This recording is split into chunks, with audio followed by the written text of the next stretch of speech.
اصالہ ثواب کی مجلس ہے اور وطن کے جواہر کا کی تجارت کرنے والے دو چار حضرات کی ادارے کی طرف سے مجلس منعقد ہے۔ اللہ سے دعا کرتے ہیں کہ وزیر علی صاحب تک جتنے بھی وطن کے تجار اس دنیا سے گئے ہوئے ہیں تمام کی مغفرت اللہ فرمائیں۔ تجار ہیں خدا کی تجارتوں میں برکت اور کامیابی عطا فرمائیں۔ جو بیکار ہیں ان کو حلال اور مناسب روزی عنایت فرمائیں۔ اگر غفلت اور سستی کی وجہ سے کوئی بیکاری میں ہے تو خدا اس کی سستی اور غفلت کو دور فرما کر عزت سے زندگی بسر کرنے کا موقع عنایت فرمائیں۔ پروردگار عالم دنیا میں جہاں کہیں پر رہنے والے کے چاہنے والے زندگی فرما رہے ہیں، سب کی جان مال عزت و آبرو کی حفاظت فرما اور تمام دنیا کی مصیبتیں مشکلات اور تمام دنیا کی جو تکلیفیں ہیں ان کا ایک ہی راہ حل ہے امام زمانہ کا ظہور، امام زمانہ کی سلامتی اور امام کی جلد ظہور کے لیے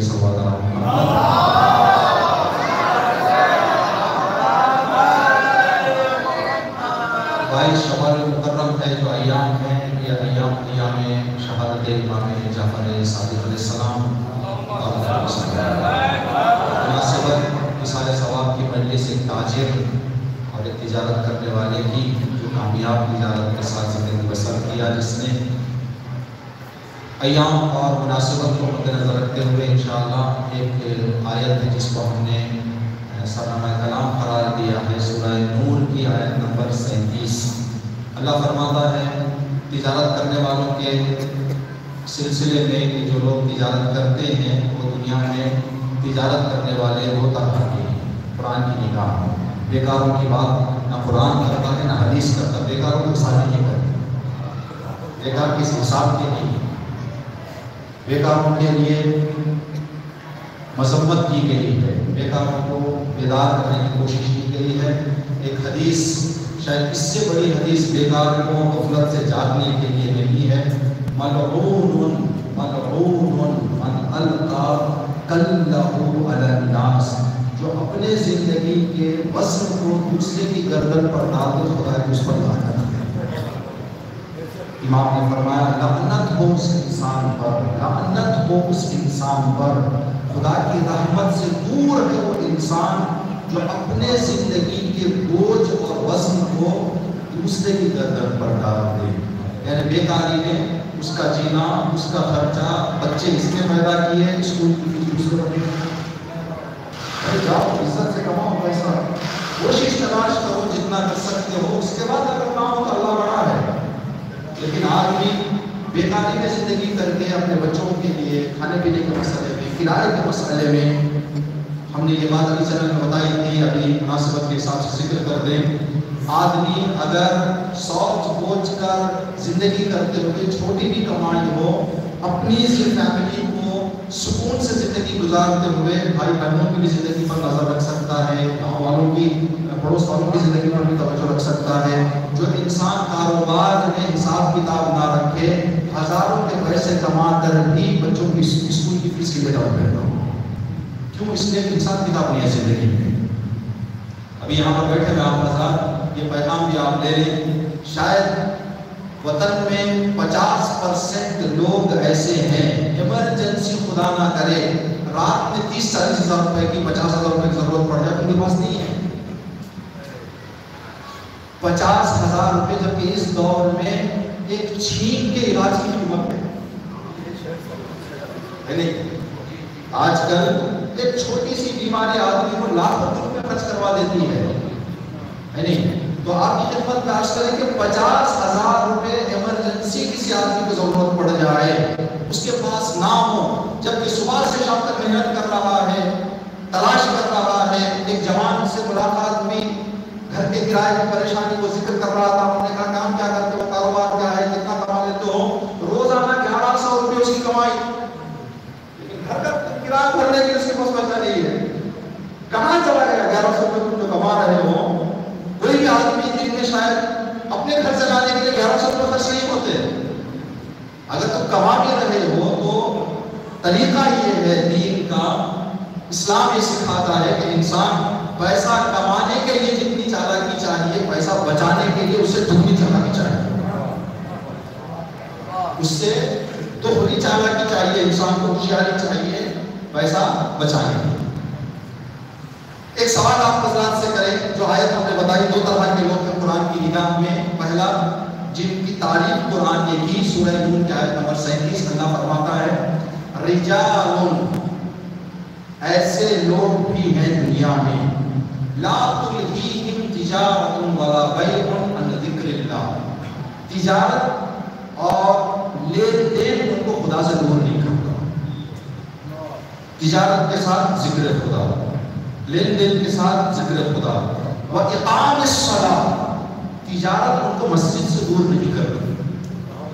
وَإِيتَاءِ الزَّکَاةِ، تجارت ان کو خیر و خیرات کرنے سے پیچھے نہیں کرتی۔ تجارت کے ساتھ خدا، تجارت کے ساتھ نماز، تجارت کے ساتھ خیر خیرات۔ ٹھیک، یہ وہ لوگ ہیں ایک طریقے کے جن کی تعریف خدا نے کی ہے۔ ایک وہ لوگ ہیں جو اس کے الٹا ہے، ایک دم اس آیت کا الٹا ہے۔ سورہ جمعہ میں اللہ نے فرمایا وَإِذَا تِجَارَةً أَوْ لَهْوًا انفَضُّوا إِلَيْهَا وَتَرَكُوكَ قَائِمًا، اے رسول آپ محنت کر کے لوگوں کو نماز کے لیے جمع کرو، باہر تھوڑا سا کوئی آدمی کوئی چیز کے خریدنے یا بیچنے کی آواز دے دے، یہ لوگ تجارت اور فائدے کی آواز سن کر مسجد چھوڑ کر چلے جائیں۔ آپ کو یہاں تک کہ رسول جیسے نبی، افضل الانبیاء، اشرف الانبیاء کی امامت میں نماز پڑھنے کے شرف کو چھوڑ کر آپ کو تنہا چھوڑ کر چلے جائیں۔ لیکن ان سے کہہ دو کہ ذکر خدا تجارت سے زیادہ فائدہ مند ہے۔ محنت انسان کی، عقل انسان کی پیسہ ہاتھ میں لانے کا کام کرتی ہے، ذکر خدا پیسے میں برکت کا کام کرتی ہے۔ جو لوگ آپ زندگیوں پر نظر ڈالیں، جن لوگوں کی کمائی چھوٹی لیکن خدا سے جڑے ہوئے ہیں، سکون کی زندگی کرتے ہیں۔ لیکن جو لوگ کمائی اچھی خاصی ہے لیکن دین سے دور ہے، پریشان ہے، اس لیے کہ کما رہے ہیں برکت نہیں ہے، کما رہے ہیں برکت نہیں ہے۔ ہمارے ائمہ علیہ السلام نے تجارت نہیں کیا نہیں، انبیاء نے تجارت نہیں کیا نہیں، تجارت نہیں کی ہے۔ ایک حدیث ہے، آخری قیامت سے پہلے آخری زمانے کی نشانیوں میں سے ایک نشانی یہ ہے کہ حلال پیسہ کمانا بہت سخت ہو جائے گا، بہت سخت ہو جائے گا حلال پیسہ کمانا۔ کچھ چیزیں نایاب ہو جائیں گی، یعنی آدمی پوری دنیا میں تلاش کرے تو شاید اس کو نہ ملے ایک سچا دوست، ایک حلال لقمہ۔ یہ چیزیں آخری زمانے میں نہیں ملی۔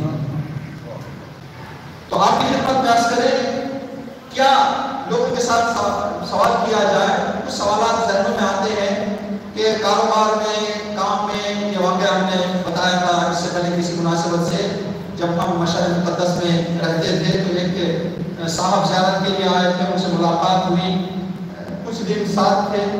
جب ہم وہاں سے وطن تشریف لائے تو ان سے ملاقات ہوئی، صاف چہرہ تھا، گاڑی چہرے پر نہیں، معمولاً جو زیارت کو جاتے ہیں وہ زیارت کا وہ نام رکھنے کے لیے، جو ہے بھرم رکھنے کے لیے گاڑی بھی رکھ لیتے ہیں، اگر کسی کام سے ان کو صاف بھی کرنا پڑے تو نمبر مارتے ہیں، شیئر نہیں کرتے زیارت کو جا کے آنے کے بعد۔ تو ہم نے دیکھا ایک دم چہرہ صاف ہے، ہم نے کہا جناب آپ کو زیارت کو آئے تھے لاسٹ ایئر اور آج آپ کا چہرہ ایک دم چمک رہا ہے، چہرے پہ گاڑی نہیں ہے آپ کے۔ تو کہنے لگے مولوی صاحب کیا کروں، میرا کام ایسا ہے کہ جھوٹ بولنا پڑتا ہے، گاڑی لے کے جھوٹ بولنے تھوڑا شرمت اس لیے۔ تو آدمی زیارتوں کو جا کر آئے، تجارت کر رہا ہے، تجارت کر رہا ہے، لیکن وہ تجارت نہیں ہے جو انسان کو حرام سے بچا پائے۔ انبیاء نے تجارتیں کی لیکن اپنی عصمت پر دھبا نہیں کیا، اماموں نے تجارتیں کی نہ صرف اپنی عصمت پر دھبا آنے نہیں دیا بلکہ لوگوں کو تجارت کا صحیح راستہ اور طریقہ بتایا کہ تجارت کہتے کسے ہیں، تجارت کرتے کیسے ہیں؟ لوگ جب کام کرتے ہیں نا کاروبار میں، کچھ لوگ اپنے کام سے مشہور ہو جاتے ہیں، ٹھیک، کام سے مشہور ہو جاتے ہیں، جو ان کا کام ہے وہ کام سے ان کو پہچان ہو جاتی ہے۔ معمولاً ہمارے یہاں وہ پہچان ایک نام کے 4-5 لوگ ہو جائیں تو ایک دوسرے سے جدا کرنے کے لیے کسی چیز کا سہارا لیا جاتا ہے، سہاروں میں سے ایک ان کا کام ہے، کام کا ذکر کر کے ان کو پہچان کروائی جاتی ہے۔ اگر اماموں کی زبان پر، دین کے زبان پر کسی انسان کو کام سے یاد کیا جائے، مطلب اس کے کام میں ایسی طاقت ہے جس طاقت نے دین کے زبان پر اس کا نام جاری کروا دیا۔ کیا ممکن ہے کہ ہم تجارت کے ساتھ حلال، جائز، نیک راستے کو بھی برقرار رکھیں؟ بے شک ممکن ہے۔ 4-5 نام یا کچھ نام جو ہمارے ذہن میں آپ کی خدمت میں ذکر کریں، جو حدیثوں میں جن کا نام ذکر ہوا ہے۔ جناب میثم کا نام آپ نے سنا ہے بہت۔ میثم کا پورا نام کیا نام سے یاد کرتے ہیں؟ میثم تمار۔ کیا مانا؟ کھجور کا بیپار کرنے والا میثم۔ اور وہ شیر یہاں بیٹھا ہمارے علی بخش بھائی، مبارک ہو تم کو تجارت کے میثم، کھجوریں تمہاری بڑی بیچتے۔ کتنی جناب میثم کے کھجوروں کی تجارت پاک صاف رہی ہوگی کہ کچھ کام کے لیے جب میثم کہا جاتا ہے وہ عجیب ہے۔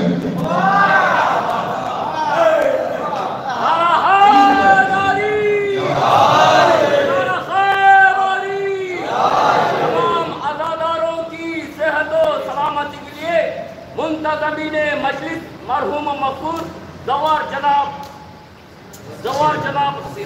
وزیر حسین صاحب کی مغفرت کے لیے، ان کے فرزندوں کی صحت و سلامتی کے لیے، حاضرین مجلس کی سلامتی کے لیے، حجت الاسلام المسلمین مسجد جعفر علی پور امام جمعہ و جماعت مولانا محمود رضا صاحب خدا و کعبہ کی صحت و سلامتی کے لیے، اس حقیق کی سلامتی کے لیے بآواز بلند صلوات۔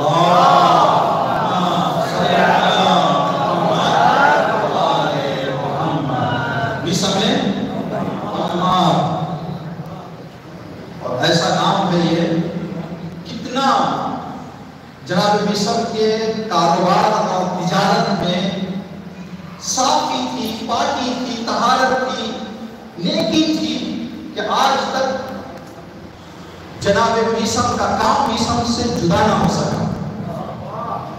قیامت تک میثم تمار سے مشہور ہو گئے۔ دوسرا نام جس کا نام آپ سنتے تھوڑا سا کم ذکر کم ہوتا ہے، صفوان جمال۔ آج جو زیارت عاشورہ ہم پڑھتے ہیں، زیارت وارثہ ہم پڑھتے ہیں، ایک اونٹوں کو کرائے پر دینے والا آدمی، جمال، اونٹوں کو کرائے پر دینے والا، اونٹوں کا بیپاری، جناب صفوان جمال۔ ایسا آدمی تھا، ایسا صحابی تھا جو اماموں کے در سے بہت عزتیں ملی۔ یعنی آج ہم زیارت وارثہ پڑھ رہے ہیں تو جناب صفوان کا ہاتھ اس زیارت ہم تک پہنچانے میں، صفوان جمال، اونٹوں کا بیپاری۔ تیسرا نام بشار مکاری، کرائے کا یا کہیں کہ جو بروکرنگ کرتے ہیں، جناب بشار، ٹھیک۔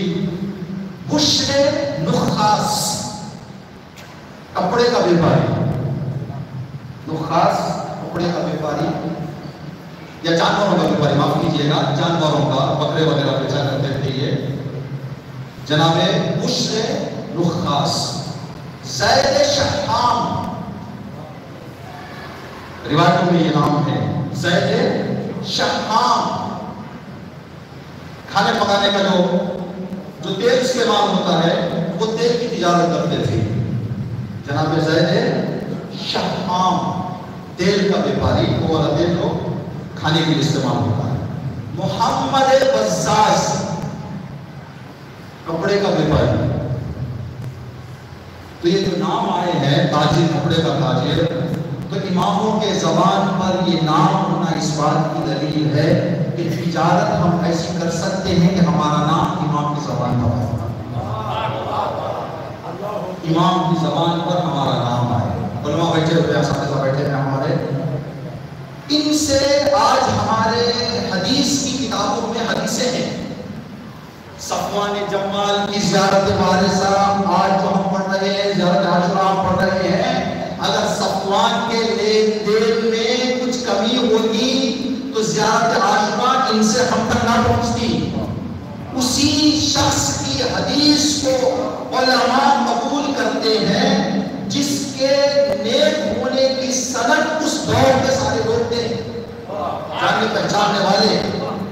جب لوگ اس کے اچھے نیک ہونے کی سند دیتے ہیں تب جا کر اس کے حدیث کو علماء بھروسے کے ساتھ دیکھتے ہیں، اور ان کے حدیث کے حساب سے اگر فتویٰ دینے کی ضرورت پڑے تو علماء فتوے دیتے ہیں۔ ان دو جو نام ہم نے بتائے، 6 نام، ان میں سے 2 لوگوں کا مختصر ذکر کریں گے، اس امید کے ساتھ کہ انشاءاللہ آدمی تجارت میں رہے، تجارت کے ساتھ ساتھ اپنے دین اور نیکی کا بھی جو ہے وہ حفاظت کرے۔ خدا نہ کرے کہیں تجارت کے چکر میں اور تجارت کے فکر میں، تجارت کی مصروفیت میں انسان کہیں وہ کام نہ کر دے جو تجارت کے ساتھ ساتھ انسان سے برکتوں کو اٹھا لے، انسان سے برکتوں کو اٹھا لے۔